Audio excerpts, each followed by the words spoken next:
Welcome to Real Talk, Real Women. My name is Miriam Khalladi, and today we have Pilates and health phenomenon and owner of the award-winning Pilates studio, Modern Pilates, Lisa Johnson, on the show. Hi, Lisa. How are you? Hi, Miriam. Thank you so much for having me today. You're most welcome. So, Lisa, let's start at the beginning. What initially got you interested in health and fitness? I was always active as a kid. I did gymnastics. I actually rode crew in high school. Always all kinds of things. I was a runner in college. Every 4 or 5 years, I sort of switched to something else until I got to Pilates. But the way that I got into fitness directly was I dislocated my knee.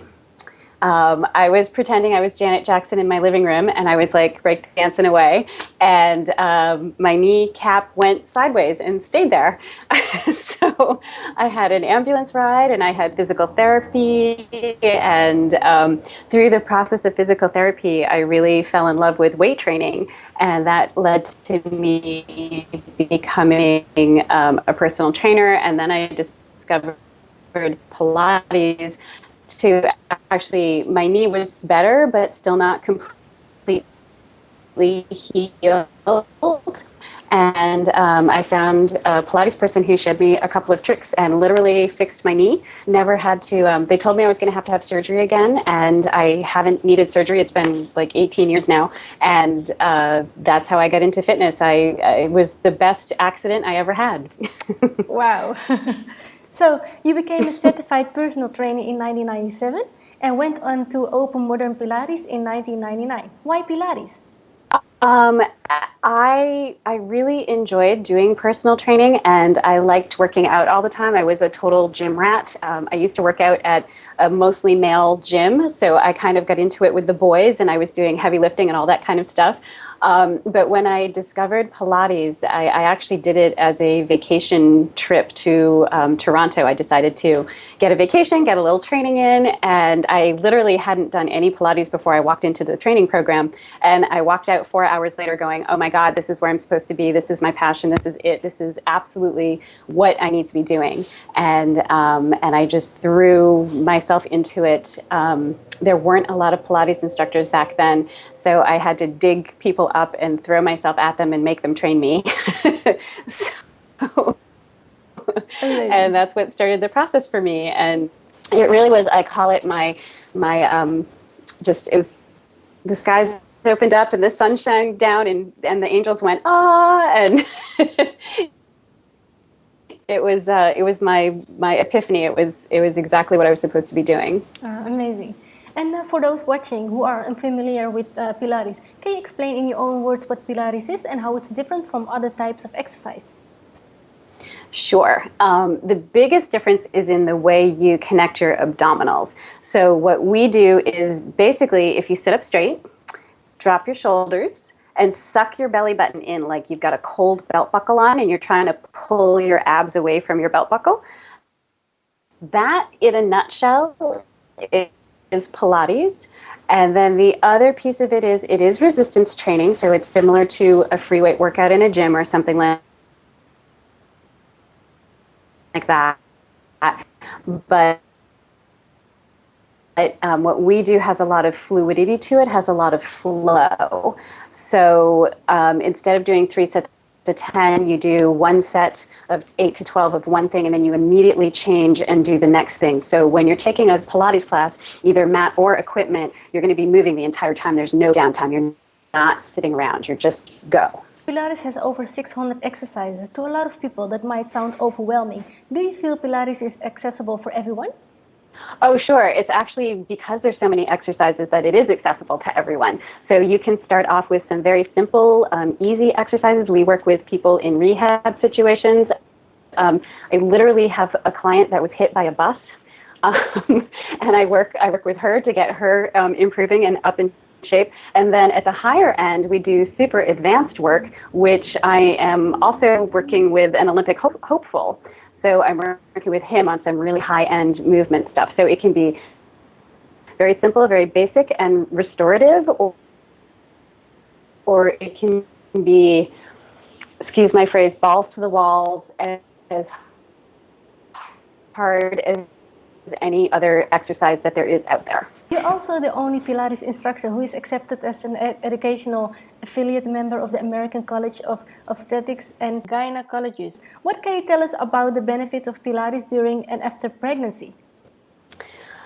So, again, I'm completely biased, but I think Pilates is one of the best exercises you can do for pregnancy, period. The way we support the abdominal, especially while the abs are expanding, and the way that we help the spine stay flexible and strong can really make a difference when you're pregnant.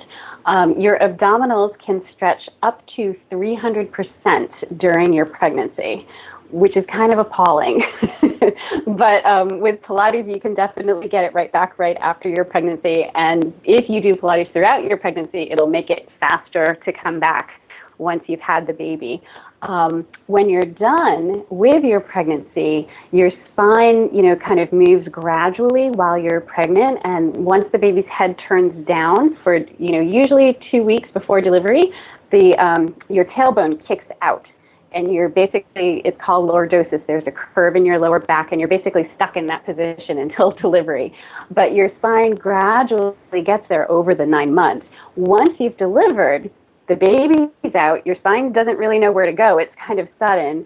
And then on top of that, you have this beautiful, adorable little 8 to 10 pound football that you need to pick up and put down on a regular basis. So your back is really getting a lot of stress. So Pilates can help keep the spine strong, help it with recovery postpartum, and also help get your abs back in shape quickly postpartum. Oh, great. On bodyphysica.com, you say that you are striving to get the real fitness information to a public that is tired of quick fixes and empty promises. Why is it that the marketplace is full of those hyped up fitness scams, and how can people differentiate between what's real and what's not? Oh, it's the silver bullet. Everybody's always looking for the silver bullet. What's the gizmo or pill or powder that I can buy that will get me, to my size 2 pants as soon as possible? It just doesn't work. You're lucky if you don't do any damage, and likely you're probably going to do some damage, especially if you're taking supplements and powders without really knowing what you're doing. And it drives me crazy. It's why I got into social media and why I started a blog and eventually why I got into the fitness DVDs that I put out there, is that, there's very, very famous fitness stars who have on the front of their DVD cases, lose 5 pounds a week. That doesn't happen. It might happen if you're very overweight, and the first week you might lose 5 pounds, but it's certainly not going to happen after that. And so to get out there with real advice, real fitness information, everything I do is very well researched. Everything I do is scientifically based. And everything I do, my clients have been doing forever. So, so I know that it works.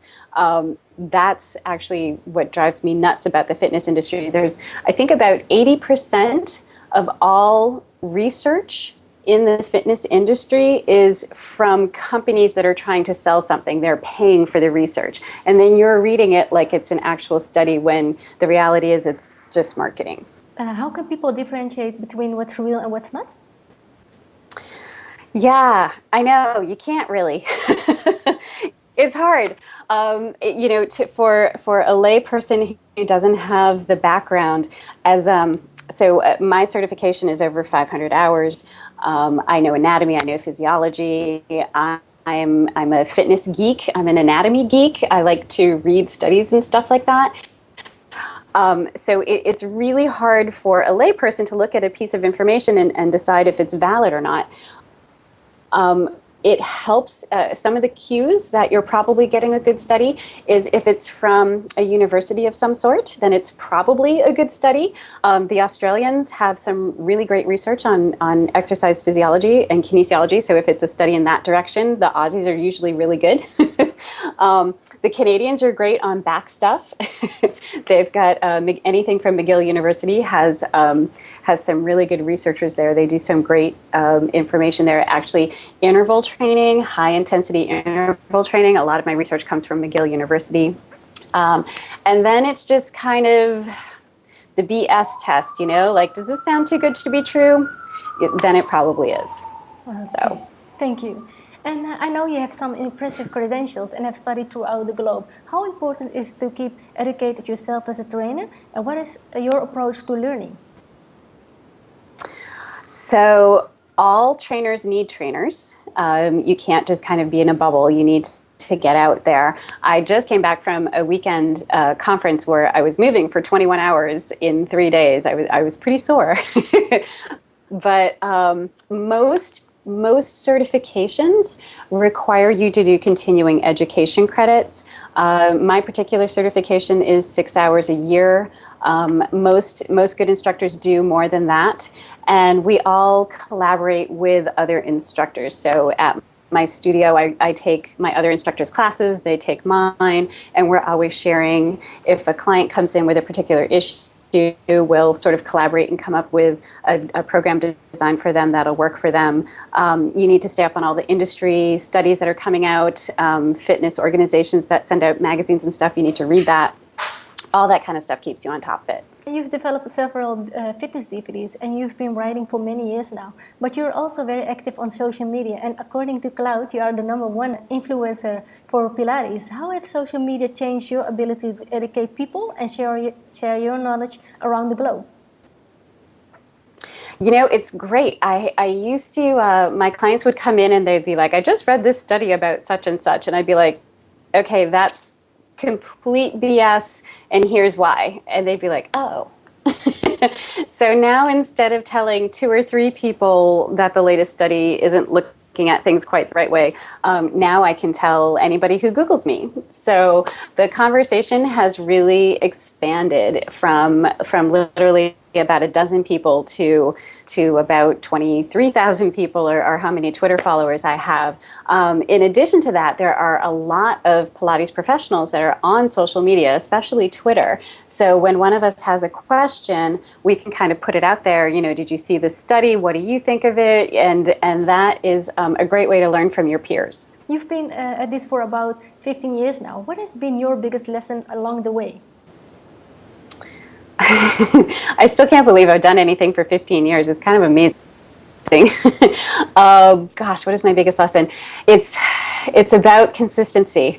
It's always about consistency. Even if you're only doing a little bit, even if you're at this level and you want to be at this level, doing that little bit every day is what's going to make the difference in the long run. That's what's going to keep you healthy. That's what's going to keep you pain-free. So to me, that's the most important thing. Do a little something almost every day. And Lisa, what are some of your goals for the coming years? Oh, gosh. I want to take a real vacation. I want a real vacation. I have to tell you, I'm personally, I shot my DVDs and I dieted down for that. And then I had a little personal crisis happen in my life. And then I got sick.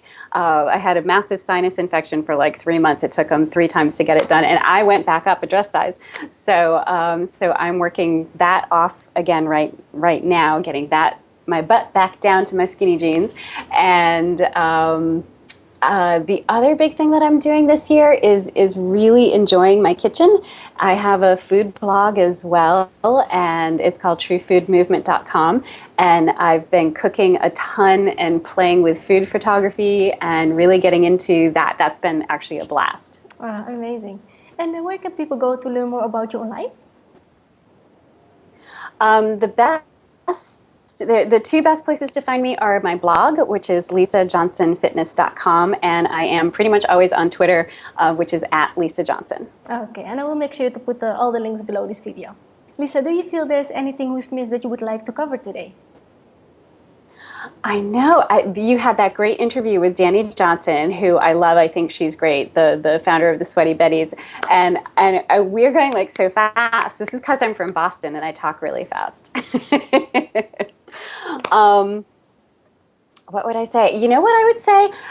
Actually, if anybody's interested in a particular type of fitness, start looking for hashtags that are fitness oriented. There can be a lot of great Twitter chats out there, and you can really connect with people. One of my favorites is Run Chat, which is on Sunday nights in the U.S. It's on Sunday nights, and it's hashtag Run Chat, and that is actually a great group of runners. There's kettlebell people, there's Pilates people, there's yoga people. The yoga people are really well organized too. There's a sort of general fitness one. Fit Studio is one that has Twitter chats on Wednesday nights, and actually sometimes I host that, so that can be really fun. If you're looking for inspiration and like-minded spirits, one of the best ways to find them is through Twitter chats. I loved having you on the show, Lisa. Thank you so much. Thank you so much, Miriam. It was really fun.